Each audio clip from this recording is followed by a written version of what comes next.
हाय नमस्कार दोस्तों, स्वागत है आपका हमारे चैनल में यानी सीमास खाना में। और आज हम रेसिपी बनाने वाले हैं कुछ मीठा। तो फटाफट मीठा बनाने के लिए हमारे पास है 1 कटोरी सूजी और आधा कटोरी बेसन, 1 कटोरी चीनी, कुछ ड्राई फ्रूट्स और कुछ हमारे पास घी है, जिससे हम फटाफट मिक्स करके जो सूजी और बेसन को मिक्स करके बहुत ही बढ़िया तरीके से जो है हम हलवा बनाने वाले हैं। हलवा तो बहुत ही अच्छा लगता है खाने में। आप सूजी का भी अलग से खाए होंगे और बेसन का भी अलग से खाए होंगे, बट आज हम मिक्स करके बनाने वाले हैं। यह बहुत ही बढ़िया लाजवाब लगता है खाने में। तो हमने गैस को ऑन कर लिया है और इसमें डाल देंगे हम घी। आप चाहे तो आप रिफाइंड भी ऑयल भी यूज कर सकते हैं। तो हम इसमें जो है 3 से 4 चम्मच जो है घी ऐड कर देंगे, ताकि हमें इसी के अंदर जो है उसे भूनना है। तो नीचे हमने ऐड कर दिए 3-4 चम्मच घी इसके अंदर।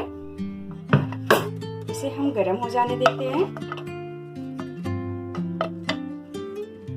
गैस को बिल्कुल फ्लेम किए हैं ताकि ये हमारा जो है बहुत अच्छे से गर्म हो जाए। 1 कटोरी ये जो सूजी, इसके हाफ कटोरी बेसन, पूरा फुल नहीं लेना है, और इसे हमें मिक्स करना है और एक के साथ इसको भून लेना है अच्छे से। हमने इसे छान लिया है पहले ही।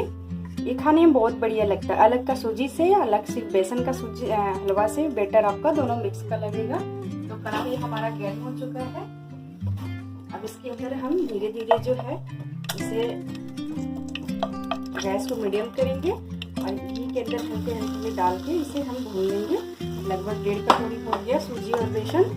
इसको हम जो है अच्छे से जो है इसके अंदर जो है मिला लेते हैं और अच्छे से भून के फिर हम बना लेंगे हलवा। खाने में उतना ही स्वादिष्ट, बहुत बढ़िया लगता है।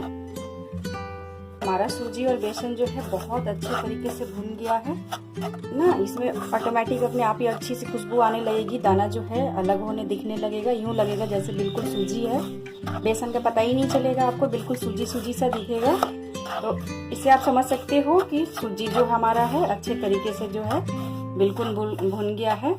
तो अब इसके अंदर हम ऐड कर देंगे पानी, ताकि जो हमारा सूजी को अच्छे से भूने, ताकि उसका सुगंध जो है सौदा सौदा सा आए और सूजी बिल्कुल सूजी जैसा दिखने लगे। इसमें बेसन की कोई मात्रा ही नहीं दिखेगा आपको, बिल्कुल ब्राउन हो जाएगा। ये टिप्स आप जरूर याद रखें। अब हम ऐड कर देते हैं हम इसके अंदर पानी। पानी आराम से डालें, धीरे धीरे, क्योंकि बहुत जल्दी से